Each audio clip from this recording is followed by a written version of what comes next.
Hello বন্ধুরা, নমস্কার। কেমন আছেন? আশা করি সবাই ভালো আছেন, সুস্থ আছেন এবং নিজ নিজ কর্মক্ষেত্রে কর্ম করে যাচ্ছেন। প্রথমেই আগে আপনাদের কাছে ক্ষমা চেয়ে নিচ্ছি, কেননা আমি অনেক দিন কোনো ভিডিও বানাতে পারিনি। তবে সেটা সম্পূর্ণ আমার নিজস্ব একটা শারীরিক একটা অসুস্থতা ছিল। এখানে আয়ারল্যান্ডে এখনও ঠান্ডা। এখন জুলাই মাস চলছে, কিন্তু এখনও ঠান্ডা, বুঝতেই পারছেন। এরকম একটা জ্যাকেট গায়ে দিয়ে এখানে ঘরের ভেতরে বসে থাকতে হয়, তা নাহলে হিটার চালাতে হবে। ঠান্ডা একটা এখনও গলাটা ফুললি রিকভার করেনি। তারপরেও মানে একটা মনে হয়েছে যে অনেক কিছু জিনিসগুলো বাকি রয়ে যাচ্ছে, যেগুলো আপনাদের এই খবরগুলো আপনাদেরকে জানানো দরকার। আমাকে অনেকে মেসেজ করছেন, সেই মেসেজগুলোরও উত্তর আমি দেওয়ার চেষ্টা করছি, কিন্তু তার সাথে সাথে আমি আপনাদের কাছে এই ভিডিওর মাধ্যম দিয়েও বেশ কিছু জিনিস আপনাদের কাছে নিয়ে আসার চেষ্টা করছি। আর আরও একটা জিনিস আমার ইচ্ছা আছে যে পরবর্তী ক্ষেত্রে আপনাদের এই প্রশ্ন নিয়ে, শুধুমাত্র প্রশ্ন নিয়ে একটা প্রশ্নোত্তর পর্ব করার ইচ্ছা আছে, যেগুলোতে আপনাদের শুধুমাত্র আপনাদের যে সাপ্তাহিক যে প্রশ্ন আছে সেই প্রশ্নগুলো নিয়ে আমি আপনাদেরকে একটা জবাব দেওয়ার চেষ্টা করব।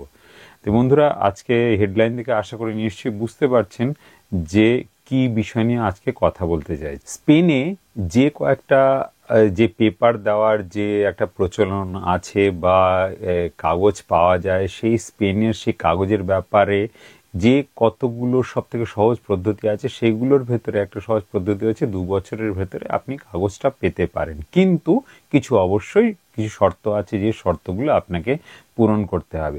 2 বছরের যে কাগজগুলো আছে সেগুলো হচ্ছে, এক হচ্ছে আরাইগো লাবোরাল, আর এক হচ্ছে যে আরাইগো দে ফরমাসিয়ন, অথবা আপনি যে জেনারেল ডিক্লারেশনটা যেটা দেওয়ার কথা আছে, সেই জেনারেল ডিক্লারেশন কিন্তু কিছুটা পিছিয়ে যাচ্ছে। আগে শোনা যাচ্ছিল যে অক্টোবর নভেম্বরের মাসে তারা জেনারেল ডিক্লারেশন দেবে, সেই জেনারেল ডিক্লারেশন কিন্তু এখন তারা দিতে পারছে না। তাদের একটা মানে নিজেদের ভেতরে যে শর্তাবলী যেটা আছে, সেই শর্তাবলীটা তারা এখনো ঠিক করে উঠতে পারছে না, এবং সেটা নিয়ে একটা বিতর্ক চলছে নিজেদের ভেতরে, বিভিন্ন রাজনৈতিক দলের ভেতরে, এবং সেই কারণে তারা কিন্তু এটা ঠিক করতে পারছে না যে কবে দিতে পারে বা কবে তারা এই ডিক্লারেশনটা ঘোষণা করবে। নিয়ম তো অলরেডি পার্লামেন্টে তারা পাশ করে ফেলেছে যে তারা ঘোষণা দেবে, কিন্তু তারা কবে ঘোষণা দেবে, কি কি শর্তাবলী তারা করবে, সেটা নিয়ে বিস্তারিত একটুখানি পরে আলোচনায় আসছি।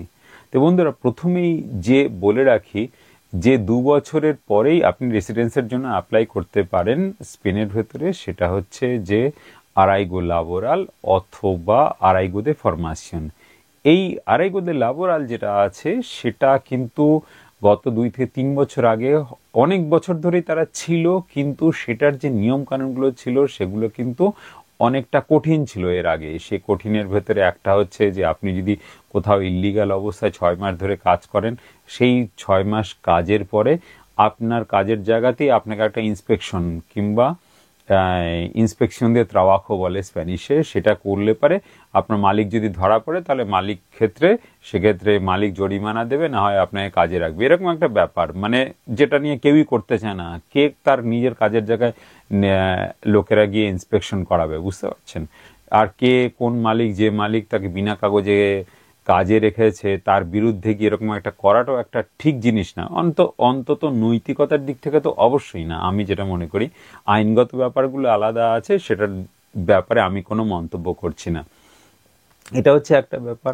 আর আরেকটা হচ্ছে যে আরাইগো লাবোরাল তারা তখন যেটা দিয়েছিল, সেই 2 থেকে 3 বছর আগে তারা নিয়মটা চেঞ্জ করলো। সেই নিয়মটা চেঞ্জ করার পরে তারা বলল যে যদি কোনো প্রমাণ দেখাতে পারো যে 6 মাস আগে থাকতে 6 মাস ধরে তুমি কাজ করছো, এবং সেই 6 মাসের যে বেতনক্রম যেটা আছে, সেই 6 মাসের বেতনক্রমের যেটা 30 ঘন্টা করে একটা মানে সাপ্তাহিক দেখাতে হবে। তারপরে আরও কিছু প্রাথমিক দিয়ে কিন্তু এই শর্তাবলীটা ছিল না, কিন্তু পরবর্তী ক্ষেত্রে তারা কিন্তু এই শর্তাবলীটা আবার জুড়ে দিয়েছিল। প্রথমে যে সময় নিয়মটা যখন আসে, সেই সময়টা আমি বারে বারে অনেককে বলেছিলাম যে আপনারা কাগজ জমা দিন, নিয়ম কিন্তু যে কোনো সময় পাল্টে যেতে পারে।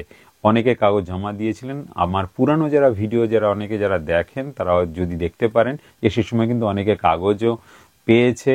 তার ভেতরে একজন মালাগা থেকে একজন লোক আছে, তিনি আমার কথা শুনে কাগজ জমা দিয়েছিলেন, কাগজ পেয়েও গেছিলেন। কিন্তু পরবর্তী ক্ষেত্রে তারা এই নিয়মটাই কঠিন করে দেয়।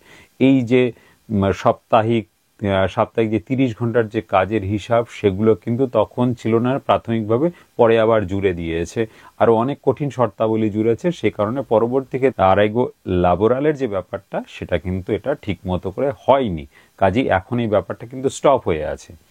আরেকটা জিনিস হচ্ছে এর পরবর্তী ক্ষেত্রে যেটা আছে, যেটা এখনো আছে, সেটা হচ্ছে যে আড়াইগোদে ফরমাশন। এটা 2 বছর কেউ যদি দেখাতে পারে যে সে এখানটায় আছে এবং সে পরবর্তী ক্ষেত্রে সে আড়াইগোদে ফরমাশন বা কোনো একটা শিক্ষাগত বা এর কারিগরি শিক্ষা হতে পারে কিংবা অন্য কিছু, যেটা মাস্টার ডিগ্রি কিংবা আদার্স যে ডিগ্রিগুলো আছে সেটা করতে পারে, এবং যার পরবর্তী ক্ষেত্রে সে একটা মানে কর্মক্ষেত্রে বা কর্মজীবনে প্রবেশ করতে পারে, সেরকম কারিগরি শিক্ষার ব্যাপারে সে যদি শিক্ষার জন্য আবেদন করে তাহলে সেক্ষেত্রে একটা পারমিশন বা রেসিডেন্সি পারমিশন তারা কিন্তু পেতে পারে। এরকম একটা জিনিস একটা আছে, এখনো আছে, সেটা চালু আছে, কিন্তু সেটাও অনেকে নিতে পারে এবং সেটা সুযোগ অনেকে নিতে পারে। তবে তার জন্য একটা বিস্তারিত তথ্য আছে, আপনারা যদি চান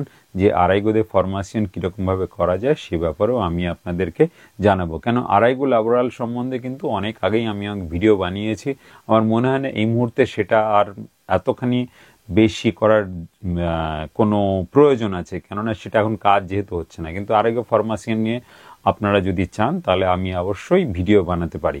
এই আড়াইগো ফরমাশন যে কি ফরমাশন বা কি ক্যাটাগরির ওপরে আপনারা যে ফরমাশন বা শিক্ষা নিলে, কারিগরি শিক্ষার যে কোর্স করলে আপনারা যে কাগজ সেটা পাবেন, সেটা প্রত্যেক 3 মাস অন্তর অন্তর সেটা চেঞ্জ হয়, এবং সেই যে কাজগুলো যেগুলো আছে সেগুলো কিন্তু অনেক ক্ষেত্রেই আমাদের দেশে, যেটাকে আমরা অনেক সময় যেটা হেলাফেলা করি, সেটা কিন্তু এখানে কিন্তু তাদের কাজের যে মার্কেট সে কিন্তু যথেষ্ট পরিমাণে তার চাহিদা আছে। যেমন ধরুন একজন যে রেস্টুরেন্টের একজন প্রফেশনাল শেফ বা রেস্টুরেন্টের যে প্রফেশনাল, তার জন্য একটা দরকার, কেন স্পেন জানেন রেস্টুরেন্ট সেক্টরে কিন্তু খুবই উন্নত এবং প্রচুর মানুষ তারা রেস্টুরেন্টে কাজ করে, ফলে এই সেক্টরটাতে সবসময় কাজের একটা চাহিদা আছে।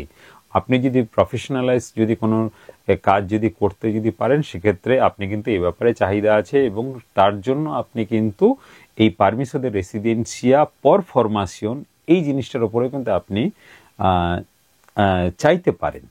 আর আরেকটা জিনিস হচ্ছে, যেমন ধরুন যারা প্রফেশনাল, যারা ট্রান্সপোর্ট বা জেসিবি টাইপের যে জিনিসগুলো আছে তারা যারা চালাতে পারে, তাদের জন্য যে লাইসেন্স, বা আপনি যদি লাইসেন্সদারি হন তাহলে সেক্ষেত্রেও কিন্তু আপনার কাজের কিন্তু যথেষ্ট চাহিদা আছে। এখানে স্প্যানিশে সোলদাদোর বলে, বা যারা এখানটা থেকে যে মেশিনারি যে শোল্ডারিং করে যে যারা, তাদের ক্ষেত্রেও কিন্তু প্রচুর চাহিদা আছে। কনস্ট্রাকশনের কাজের যে কিছু লেবারের কিছু সেকশন আছে, যে সেকশনগুলোতে কিন্তু যথেষ্ট পরিমাণে চাহিদা আছে, কিন্তু সেগুলোতে এমন কিছু জায়গা থেকে করতে হবে যেই সার্টিফিকেট দিয়ে আপনি কিন্তু এই রেসিডেন্সি পারমিশনের জন্য অ্যাপ্লাই করতে পারেন 2 বছর পরেই। সেটা যখন আপনি অ্যাপ্লাই করলেন, আপনার তার হয়তো 1 থেকে 2 মাসের ভেতরে আপনার যে কোর্সটা সেটা শুরু হলো, এবং কোর্সটা কিন্তু কমপ্লিট করতে হবে। কোর্সটা যদি কমপ্লিট যদি না করেন, সেক্ষেত্রে কিন্তু আপনার এই রেসিডেন্সি পারমিশনটা কিন্তু থাকবে না, এবং পরবর্তী ক্ষেত্রে যখন এই কোর্সটা কমপ্লিট হয়ে গেল, তখন আপনি যখন কাজে ঢুকলেন সেই রেসিডেন্সি পারমিশনটা জেনারেল রেসিডেন্সি পারমিশনে সেটা ট্রান্সফার হয়ে যেতে পারে, ফলে একটা ভালো একটা দিক আছে। এটা একটা দিক। আর আরেকটা হচ্ছে, আপনারা অনেকেই জানেন যে এখানে জেনারেল ডিক্লারেশন দেওয়ার একটা অলরেডি একটা কথাবার্তা চলছে, নিয়মকানুন একটা পাস হয়ে গেছে, তারপরেও তারা এই যে ব্যাপারটা যেটা আছে সেটাকে ঢিলেমি দিচ্ছে, কিংবা তারা যে শর্তাবলী যেটা প্রযোজ্য করতে চাইছে সেই শর্তাবলী নিয়ে তাদের নিজেদের ভেতরেই একটা বিশাল বড় একটা মানে ক্যাওয়াস চলছে বলতে পারেন। একটা বলছে, এক পার্টি বলছে এটা দেওয়া দরকার, অন্য পার্টি বলছে এটা দেওয়া দরকার, এরকম একটা তাদের এখনো সেটা সেই শর্তাবলীটাকে তারা এখনো ফুলফিল একটা ফেজে নিয়ে আসতে পারেনি। তার ভেতরে একটা ছিল, সেটা হচ্ছে যে 3 বছর আগের প্রমাণপত্র দেখাতে হবে। তো এই ব্যাপারটাতে আমার নিজেরই একটা সন্দেহ লাগে যে 3 বছর আগে যদি আমি প্রমাণ নিয়ে যদি দেখাই, তাহলে আড়াইগো সোশিয়াল বলে যে কাজের যে আপনি পারমিশন যেটা পাবেন সেই পারমিশনেই আপনি জবাব দিতে পারেন, কিংবা কাজের জন্য বা রেসিডেন্সি পারমিশনের জন্য অ্যাপ্লাই করতে পারেন। সেক্ষেত্রে তার জন্য জেনারেল রেগুলারিজেশন যেটা আছে সেটাতে কাগজ জমা দেওয়ার কোনো দরকারই পড়ে না।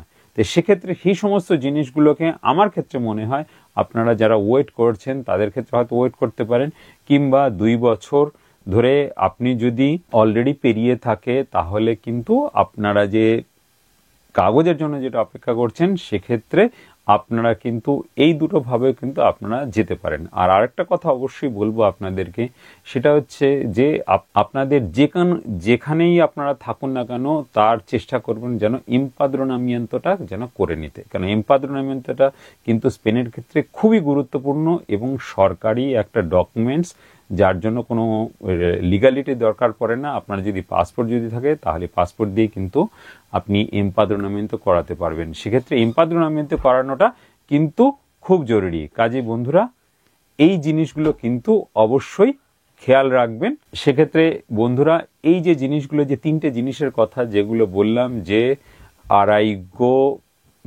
লাবোরাল, আরাইগো সোশিয়াল, অথবা যে জেনারেল ডিক্লারেশনের যে কথাটা বললাম, অথবা আরাইগো সোশিয়ালের মাধ্যমে যে 3 বছর পরে যে এমনিতে যে কাগজ পাওয়ার জন্য আপনি অ্যাপ্লাই করতে পারেন, সেই জিনিসগুলো সম্বন্ধে একটা বেসিক ধারণা দেওয়ার চেষ্টা করলাম বা পার্থক্য দেওয়ার চেষ্টা করলাম।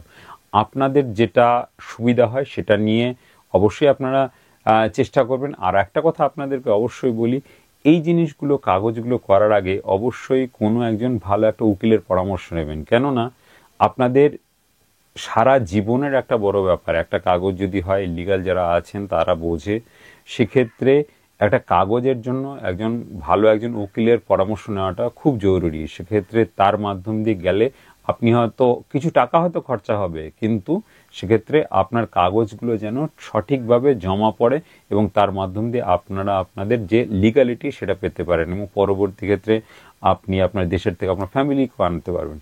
যাক বন্ধুরা, ভালো থাকবেন, সুস্থ থাকবেন এবং আমার পরবর্তী ভিডিওর জন্য অবশ্যই অপেক্ষা করবেন।